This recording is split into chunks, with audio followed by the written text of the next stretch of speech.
Jeremias 29. Vamos ler do versículo 1 até o 14.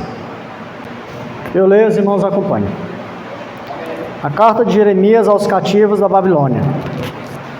São estas as palavras da carta que Jeremias, o profeta, enviou de Jerusalém ao resto dos anciãos do cativeiro, como também aos sacerdotes, aos profetas e a todo o povo que Nabucodonosor havia deportado de Jerusalém para a Babilônia.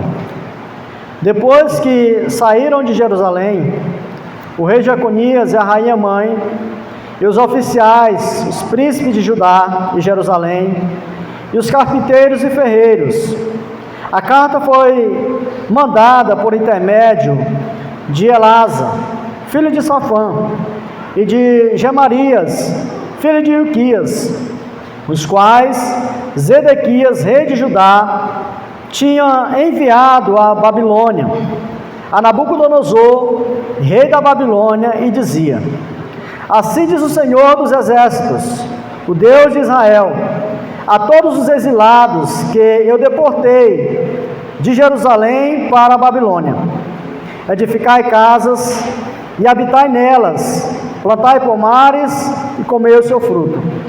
Tomai esposas e gerai filhos e filhas. Tomai esposas para vossos filhos e dai vossas filhas a maridos, para que tenham filhos e filhas.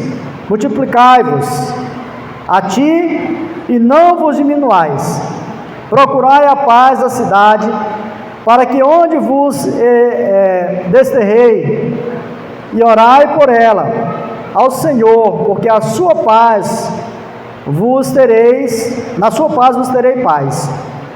Porque assim diz o Senhor dos exércitos, o Deus de Israel: não vos enganem os vossos profetas que estão no meio de vós, nem os vossos adivinhos, nem deis ouvidos aos vossos sonhadores, que sempre sonham segundo o vosso desejo. Porque falsamente vos profetizam eles em meu nome. Eu não enviei, diz o Senhor. Assim diz o Senhor: logo que se cumprirem para a Babilônia 70 anos, atentarei para vós outros e cumprirei para convosco a minha boa palavra, tornando a trazer-vos para este lugar. Eu é que sei que pensamentos tenho a vosso respeito, diz o Senhor, pensamentos de paz e não de mal, para vos dar o fim que desejais. Então me invocareis, e passareis a orar a mim, e eu vos ouvirei. Buscar-me-eis e me achareis quando me buscardes de todo o vosso coração. Serei achados de vós, diz o Senhor, e farei mudar a vossa sorte. Congregar-vos-ei de todas as nações e de todos os lugares para onde vos lancei, diz o Senhor, e tornarei a trazer-vos ao lugar de onde vos mandei para o exílio. Amém. Irmãos, não existe ex-filho, ainda mais se tratando de um pai como o Senhor nosso Deus. Mas existem filhos que parecem ter prazer em desobedecer o pai. Mesmo nos relacionamentos humanos, isso acontece. E no relacionamento espiritual também. É exatamente isso que nós vemos na narrativa bíblica. Um povo que foi amado por Deus, que Deus ouviu o clamor do povo, ao que estavam cativos, presos, escravizados, ali no Egito. E Deus então ouve a oração daquele povo, o clamor daquele povo, envia Moisés e salva aquele povo, tira de lá com mão poderosa, dá àquele povo a terra que ele havia prometido a Abraão, ama aquele povo de forma incondicional, sustenta eles antes de entrar na terra ali no deserto, dá forças para que vençam e expulsem os inimigos que estão na terra. Um povo muito amado, a quem Deus dá leis, estatutos àquele povo. E quando tudo apertava na vida daquele povo, eles corriam para perto do Senhor. Corriam, clamavam a Deus, mas depois se esqueciam de Deus, como se Ele nunca tivesse existido. Assim, nós vemos a nação de Israel nessa decadência. Nós vemos a nação, o povo de Deus que foi amado por Deus e veio dessa forma. E quando nós lemos o livro de Jeremias, nós vemos um profeta pregando para o povo de coração duro. O povo que ouvia a palavra de Deus, mas que parecia, como ele mesmo dizia, parecia comichões, ou seja, coceira nos ouvidos, que impedia eles de ouvir o Senhor através do profeta. O texto que nós lemos, irmãos, refere-se ao cativeiro da Babilônia, o afastamento do povo da terra de Jerusalém.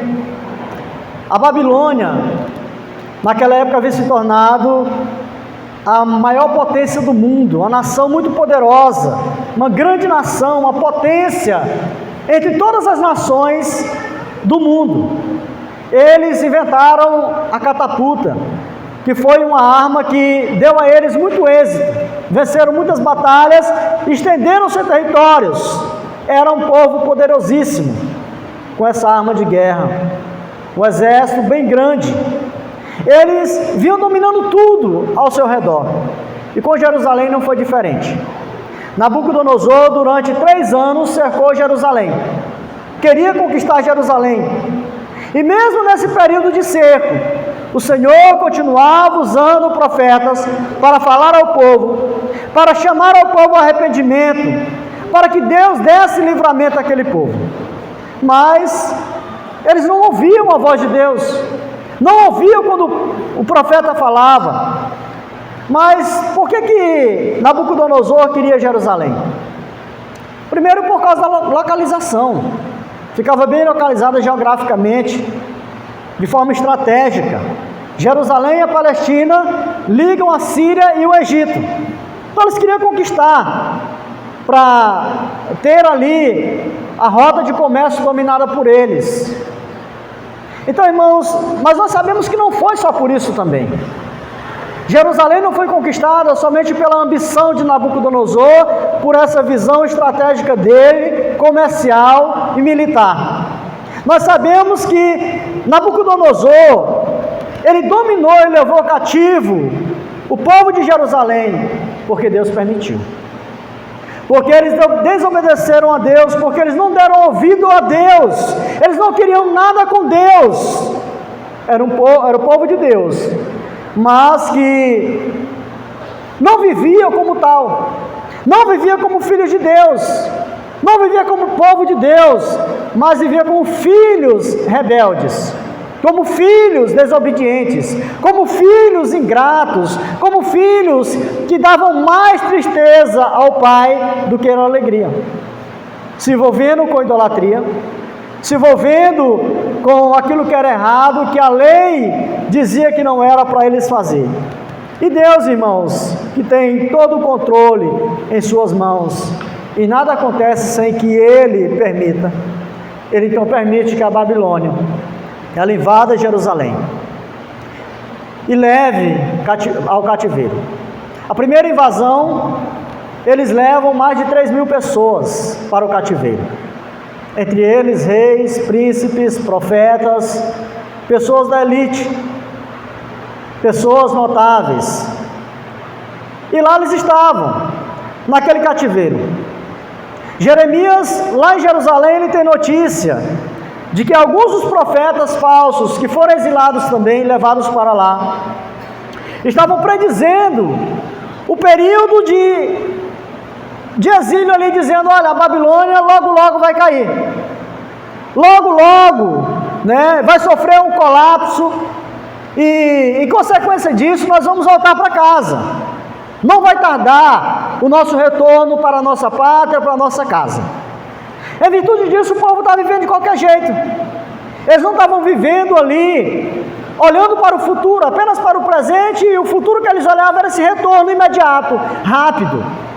Então Jeremias, sempre realista e movido por Deus, ele sentiu que era a sua obrigação advertir seus compatriotas contra qualquer autoilusão que eles tivessem, nutrindo em seu coração por essas falsas profecias, por essas falsas palavras desses falsos profetas. E então, ele escreve essa carta, dizendo que o cativeiro não seria tão rápido como eles estavam imaginando, como eles estavam aguardando, como eles estavam nutrindo na sua alma essa esperança de logo retornar para Jerusalém, para a sua terra, para a sua casa, para seus parentes. E ele então diz que esse cativeiro ele ia durar 70 anos. Ele ia durar 70 anos. Que era Deus que havia mandado eles para lá. Então ele dá algumas orientações para o povo, dizendo: olha, Deus quer um relacionamento com vocês, mas um relacionamento verdadeiro. Deus não quer um relacionamento, passageiro com vocês, ou um relacionamento fraudulento como vocês têm tido com Deus até agora. Que vocês só lembram de Deus quando as coisas estão ruins, só correm para os braços de Deus, só clamam a Deus e suplica quando chega a calamidade, a miséria, mas se esquecem de Deus tão rápido. Deus, ele quer um relacionamento, nutrir um relacionamento com vocês, que seja duradouro, que seja verdadeiro. Ele quer que vocês busquem a Ele de todo o coração. Ele quer ser achado por vocês, mas que vocês busquem de todo o coração. E não em um relacionamento rebelde como vocês têm tido até agora, como vocês têm feito até agora. É como se ele estivesse dizendo: olha, não é só vocês participar do culto no domingo, e no restante da semana vocês nem lembrar quem é Deus, que Deus existe. Viver a vida de qualquer jeito, em rebelião contra Deus, em desobediência à sua palavra, associando as práticas pecaminosas desse mundo. É como se ele estivesse dizendo: não é apenas um relacionamento de um culto dominical. Eu quero um relacionamento com vocês que seja duradouro, que seja mantido, refletido em todos os afazeres, onde vocês estiverem, com quem vocês estiverem. Deus quer ser buscado e achado por vocês, mas esse relacionamento seja dessa forma, seja desse jeito. Então, para que isso acontecesse, e o povo aprendesse, tirasse lições, fosse quebrantado, e aprendessem que não se deve buscar a Deus somente quando as calamidades chegam, as coisas ruins chegam, o Senhor permite que a Babilônia invada Jerusalém e leve o povo para o cativeiro. Olha o que diz o versículo 4: assim diz o Senhor dos exércitos, o Deus de Israel, a todos os exilados que eu deportei de Jerusalém para a Babilônia. O Senhor deixa claro, ele está dizendo: olha, fui eu que estou por trás de tudo isso, sou eu que permiti que vocês fossem deportados, que vocês fossem levados, vencidos, derrotados pelos inimigos. Fui eu quem permitiu, porque eu sou o Senhor dos exércitos todo-poderoso. Não há um exército, por mais poderoso que seja, como o da Babilônia, que poderia resistir à minha vontade. Não há exército tão poderoso que poderia atacar o meu povo, se eu quisesse dar livramento. Então ele diz: assim diz o Senhor dos exércitos. Ele lembra isso, que Ele é o Deus dos exércitos todo-poderoso, o Deus de Israel. E lembra ainda que esse Deus é o Deus de Israel, um Deus que ainda mantém aliança com o seu povo. Então o Senhor deixa claro que foi Ele quem fez isso. E aí ele passa, então, Jeremias, através dessa carta, movido pelo Espírito de Deus, a dar algumas instruções para o povo, a falar ao povo. Quais são essas instruções? Eu queria pensar com os irmãos essa noite e aplicar para a nossa vida também. Primeiro, eles deveriam crer que Deus é quem governa todas as coisas. Era isso que eles deveriam crer, mesmo estando debaixo do poder da maior potência do mundo da sua época, debaixo da mão poderosa de Nabucodonosor, de um exército tão grande e poderoso. Eles deveriam crer nisso. É Deus quem tem o governo sobre todas as coisas. Mesmo sendo rebeldes, Deus ainda, irmãos, cuida do seu povo.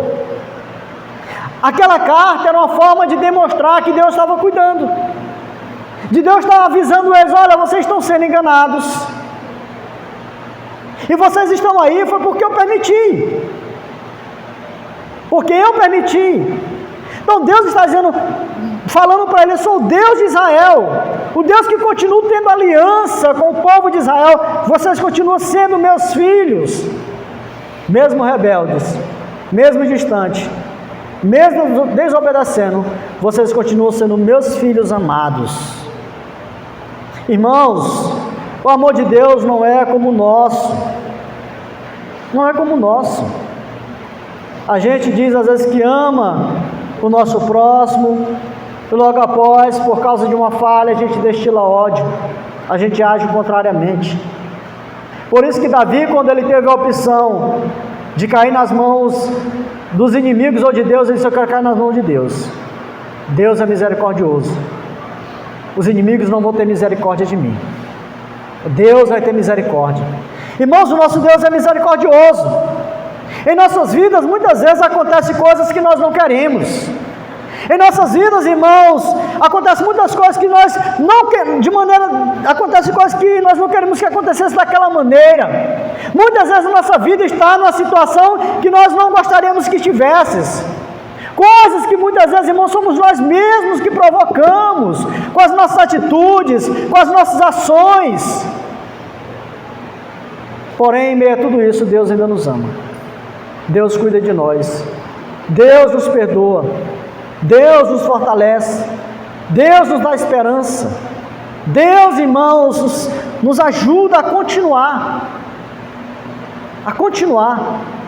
Deus então manda essa carta falando para aquele povo que era ele que estava no controle de tudo e que eles deveriam continuar a sua vida. Não podemos, irmãos, parar, ficar lamentando, a vida continua. Erramos, falhamos, caímos. A saída não é parar, a saída não é desistir, é continuar. Quando cremos que é Deus quem controla todas as coisas, nós descansamos, nós aprendemos o que Ele quer nos ensinar no meio de tudo isso e continuamos a caminhada. É isso que Deus quer que nós aprendamos. É esse Deus, esse Pai amoroso que nós temos, que é o nosso Pai, o Pai nosso que está no céu, a quem o Senhor Jesus nos ensinou a orar chamando de Pai. Aconteça o que acontecer, aquele, irmãos, que nos guarda, Ele não dorme, Ele vê a nossa situação, Ele vê os nossos medos, Ele vê as nossas quedas, Ele sabe onde nós vamos, Ele cuida de mim, Ele cuida de você, Ele cuida de nós, mesmo sendo quem nós somos. Mesmo sendo quem nós somos, pecadores, filhos que muitas vezes mostram rebelião, desobediência a esse Pai. A Bíblia diz em Isaías capítulo 43, versículo 2 e 3, diz assim: quando passares pelas águas, eu serei contigo. Deus dizendo que é com o seu povo o tempo todo. Quando pelos rios, eles não te afogarão, não te submergirão. Quando passares pelo fogo, não te queimarás, nem a chama arderá em ti, porque eu sou o Senhor teu Deus, o Santo de Israel, o teu Salvador. Dei o Egito por teu resgate, e a Etiópia e Sebá por ti. Irmãos, com o grande amor do nosso Deus, mesmo em qualquer momento, em qualquer situação que nós tivermos, Ele está dizendo: eu estou contigo, eu serei contigo. Tu está tendo vitória, eu estou contigo. Você foi derrotado, você caiu, você fracassou, eu estou contigo para te ajudar, para te levantar, para te erguer, para te colocar no caminho, para te dar força, para você continuar. É esse o nosso Deus. a quem servimos e adoramos e chamamos de Pai. Jó, ele disse: porque eu sei que o meu Redentor vive e por fim se levantará sobre a terra. Mas é necessário, irmãos, crer que o Senhor está governando todas as coisas. Era essa um dos aprendizados que o Senhor queria dar àquele povo, que vai naquela descrição daquela carta para aquele povo. O Senhor está no trono. Não é Nabucodonosor que tem o governo de tudo, é o Senhor. Irmãos, quando nós olhamos para o mundo, a gente fica estarrecido. A gente fica triste por ver a situação. Tantos governantes, poderes, que vão contra a palavra de Deus, que vão contra a vontade do Senhor. Tanta maldade, tanta corrupção. A gente olha a corte do nosso país, aqueles que deveriam zelar, primar pelo bem-estar, pela lei, são corrompíveis. O sistema que a gente diz, parece que esse sistema que está governando não é. É o nosso Deus que está, irmãos, no trono, é Ele que governa. Ele que governa todo o universo. E tudo acontece com a sua permissão, nada vai além da sua permissão, da sua vontade permissiva ou decretiva. Foi essa a visão que teve Isaías quando o rei morre, quando a nação está afogada em idolatria. Ele olha a situação, ele vai ao templo, ele tem uma visão dos anjos voando e Deus sentado no trono. A nação de Israel naquele momento estava sem um comandante, sem um rei. Mas Deus estava dizendo para Isaías: eu estou no trono, eu sou o rei do universo. É Deus, irmãos, que está no trono. Segundo, é necessário viver aqui, mas com a sabedoria, irmãos, de que não pertencemos a esse mundo. Olha o que diz aí o versículo 5 do texto. Depois dele dizer que é Deus que está no trono, que foi Deus quem permitiu a Babilônia levar para lá, ele diz: edificai casa e habitai nelas, plantai pomares e comei o seu fruto, tomai esposas e gerai filhos e filhas, tomai esposas para os vossos filhos, e dai vossos filhos a maridos, para que tenham filhos e filhas, multiplicai-vos, e não vos diminuais, procurai a paz da cidade, para onde vos desterrei, e orai por ela ao Senhor, porque na sua paz vós tereis paz. Versículo, só até aí, irmãos. Então, irmãos, é necessário saber disso. Então o povo não estava tendo essa visão, porque estavam sendo enganados, dizendo que ia passar ali um breve tempo, logo a nação babilônica ia cair, eles iam voltar. Então eles não estavam preocupados com isso, em construir casas, em constituir famílias ali. Eles só pensavam em voltar para Jerusalém. Então Jeremias escreve dizendo: olha, vocês têm que fazer o contrário. Vocês têm que plantar, construir casas, edificar casas aí, casar os vossos filhos, vossas filhas, multiplicar, porque provavelmente muitos de vocês aí não vão voltar, vão morrer aí porque é 70 anos, já tinha muitos velhos ali, mas os filhos de vocês, ou os netos de vocês vão voltar para reconstruir Jerusalém, para edificar Jerusalém. Então era necessário ter essa visão de futuro. Vocês vão viver aí, vivam aí, constrói, seja obediente às leis de onde vocês estão. Vocês têm que viver dessa forma, orar pela paz, para que haja paz aí, porque se tiver paz, vocês não têm paz, porque se vier uma guerra contra essa nação, e vocês não são os primeiros a sofrer, a ser colocado na frente. Então orem pela paz, porque tendo paz aí, vocês também terão paz. Irmão, nós vivemos nesse mundo, mas esse mundo não é o nosso habitat eterno. Nós sabemos disso, a Bíblia diz que aqui nós somos apenas peregrinos. Nós somos, irmãos, passageiros aqui. Não é aqui que nós vamos passar a eternidade. Não é aqui a nossa habitação eterna. Nós iremos habitar uma nova terra. Mas até esse momento chegar, irmãos, na volta de Cristo, onde nós vamos receber isso, nós precisamos saber viver aqui nesse mundo. Viver em paz, orando pelas autoridades, obedecendo às leis, desde que elas não entrem em confronto com a palavra de Deus, com a nossa fé. Viver bem com as pessoas, ter bons relacionamentos, ensinar nossos filhos sobre a palavra de Deus, sobre o reino de Deus, continuar vivendo aqui, mas olhando para a eternidade, com os pés na terra, mas com o coração no céu. Assim devemos viver aqui, irmãos. Assim deveria viver aquele povo lá na Babilônia. Era um momento, era uma passagem lá, não era a eternidade. Aqui também, irmãos, estamos de passagem. Aqui não é a nossa habitação eterna.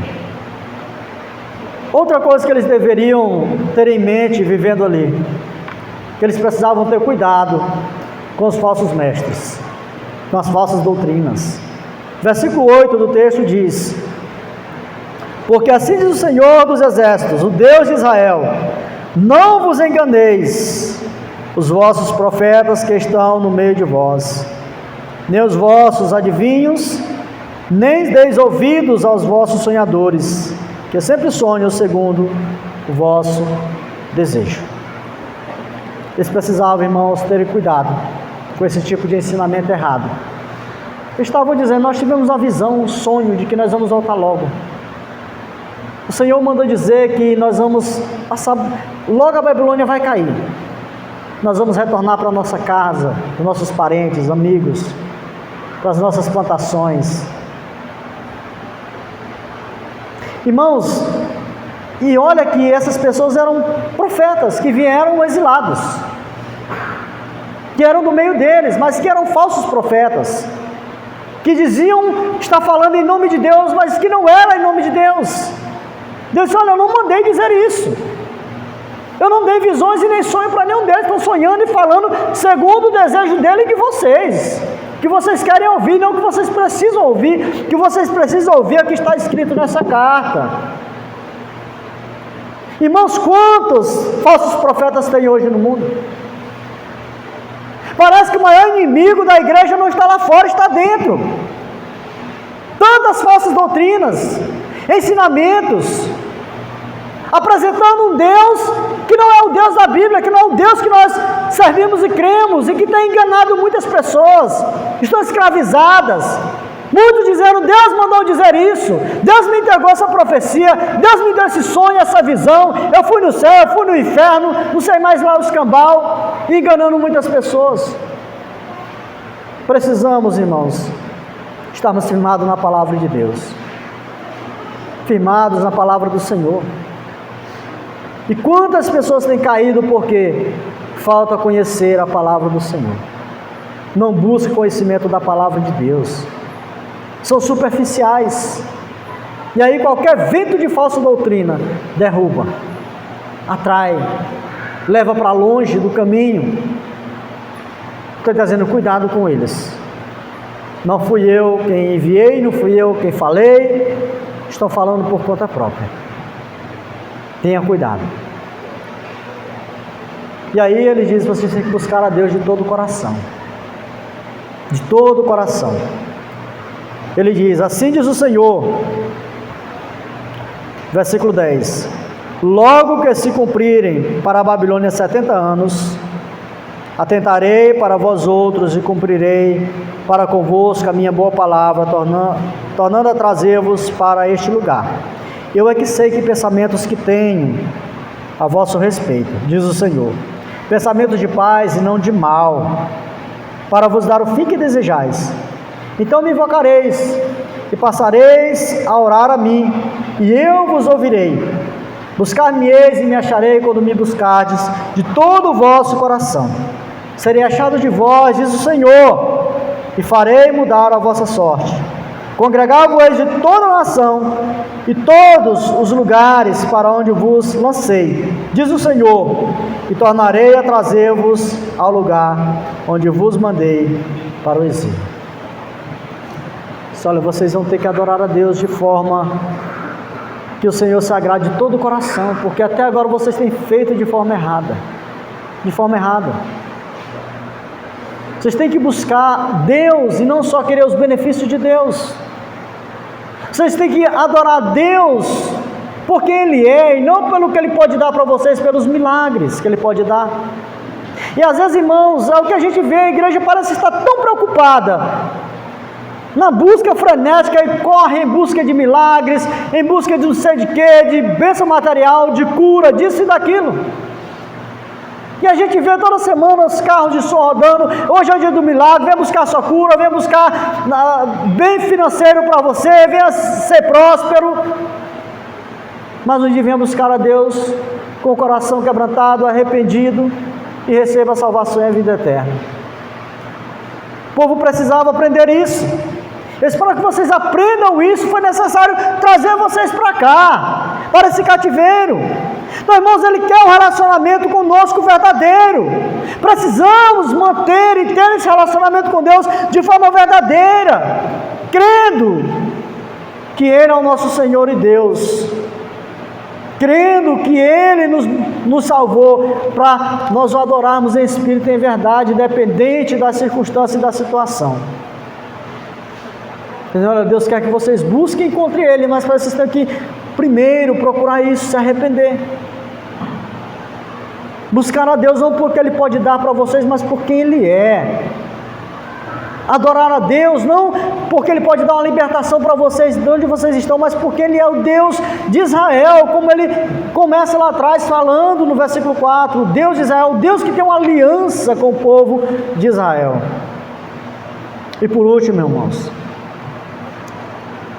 Ele deixa claro que aquele povo deveria crer que não há mal que dure para sempre.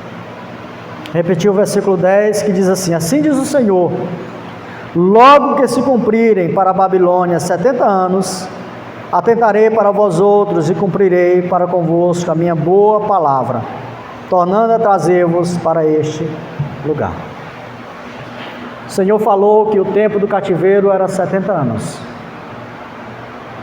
Depois de 70 anos o povo começaria a voltar. E a gente, quando lê o livro de Esdras e Neemias, a gente começa a ver isso acontecendo. Deus estipulou o tempo para o fim. E disse: olha, esse cativeiro, essa provação que vocês estão passando, tem um tempo determinado. Irmãos, talvez você esteja passando por alguma provação, por algum momento difícil, uma prova, um deserto, mas isso vai ter fim. Isso vai ter fim. Nenhuma provação ela dura para sempre. Nenhum deserto ele dure para sempre. O povo entrou ali naquele deserto, passou 40 anos, mas teve fim. Eles entraram, conquistaram a terra que havia sido prometida. Nenhuma dor é para sempre. A palavra de Deus diz, irmãos, que o choro pode durar uma noite, mas a alegria vem pela manhã. Deus está dizendo: olha, isso vai ter fim. Esse cativeiro terá fim, esse sofrimento, essa humilhação, essa dor, essa angústia de vocês, essa espera de vocês, essa saudade da terra vai ter um fim. Vai ter um fim. No Salmo de 118, versículo 5 diz assim: em meio à tribulação, invoquei o Senhor, e o Senhor me ouviu e me deu folga. O Senhor, irmão, sempre nos dá folga. O Senhor sempre nos dá fôlego. Quando nós estamos agogados, pressionados pelas circunstâncias adversas, pela dor, pela angústia, pelo choro, pela provação, pelos desertos. Mas ao falarmos, irmãos, do fim das provações, precisamos nos lembrar que nós temos que confiar em Deus, confiar no Senhor. Lembrar que o Senhor tem as rédeas de tudo, que a nossa esperança deve ser colocada nele. A nossa esperança tem que estar no Senhor, e é isso que Ele está ensinando para esse povo: coloque a esperança de vocês em mim, não nessas falsas visões, falsos ensinamentos que estão dizendo que vai ser dessa forma. É do jeito que eu disser, vai ser o sofrimento de vocês vai chegar ao fim. Mas não é como eles estão dizendo, é como eu estou dizendo. Então, irmãos, nós precisamos crer a cada dia, buscar o Senhor. Buscar o Senhor, crer que o nosso Deus é um Deus, um Pai amoroso. E mesmo às vezes nós errando, nós fracassando, nós caindo, Ele não deixa de nos amar. Ele cuida de nós. Ele mostra isso claramente no seu cuidado. Mesmo quando vem uma palavra para nós que não é a palavra que nós queremos ouvir, mas que nós precisamos ouvir. Aquele povo estava ouvindo uma palavra que eles queriam ouvir. Mas veio de Deus uma palavra que eles precisavam ouvir, para dar esperança, para eles colocarem os pés no lugar, para viverem como Deus queria que eles vivessem. Que aquele cativeiro ia durar um tempo determinado, X, e que eles deveriam então zelar pela vida deles, pelo bem-estar deles ali naquele lugar. Precisamos crer, irmãos, nisso, que o nosso Deus é esse Deus amoroso, que é necessário nós vivermos aqui. Mas sempre nessa mentalidade de que aqui nós somos passageiros, que nós precisamos procurar viver bem aqui, em paz com todo mundo, procurando crescer financeiramente para servir o reino de Deus, ter uma vida mais confortável, não é pecado. Mas não colocar isso como prioridade da nossa vida, mas a nossa prioridade é o reino de Deus. Precisamos, irmãos, ter cuidado com as falsas doutrinas, falsos ensinamentos. Para isso nós temos a palavra de Deus, para nós crescermos na graça e no conhecimento do Senhor. Crescer e prosseguir em conhecer o Senhor por meio da Escritura e não ser levado pelos ventos de falsas doutrinas. Crer que o Senhor deseja que nós buscamos Ele de todo o nosso coração, mantendo um relacionamento puro, saudável, um relacionamento baseado não na nossa vontade de querer, mas na vontade do Senhor. E crer que todos nós aqui passamos por provação, mas que as nossas provações, elas não duram para sempre. O deserto tem fim. Deus enxuga as nossas lágrimas. Deus permite que as coisas aconteçam para que nós possamos aprender, para nos quebrantar, para nos ensinar, para nos corrigir, nos repreender, nos educar, nos fazer cada vez mais parecidos com Ele. Que Deus em Cristo abençoe a cada irmão e que nós possamos lembrar disso sempre, irmãos. Que o Espírito Santo esteja cada dia nos convencendo de que nós temos um Pai amoroso, de que nós precisamos manter um bom relacionamento com esse Deus e que às vezes nós precisamos também sermos corrigidos, mas que essa correção não é a correção paterna, é para o nosso bem. Amém. Senhor, obrigado, Pai. Muito obrigado pela Tua santa e bendita palavra, que fala ao nosso coração, que nos ensina e diz que o Senhor é o nosso Deus, o nosso Pai, o nosso Senhor, que nos ama em todo o tempo, nos ama, alegra com a nossa obediência e temor ao Senhor.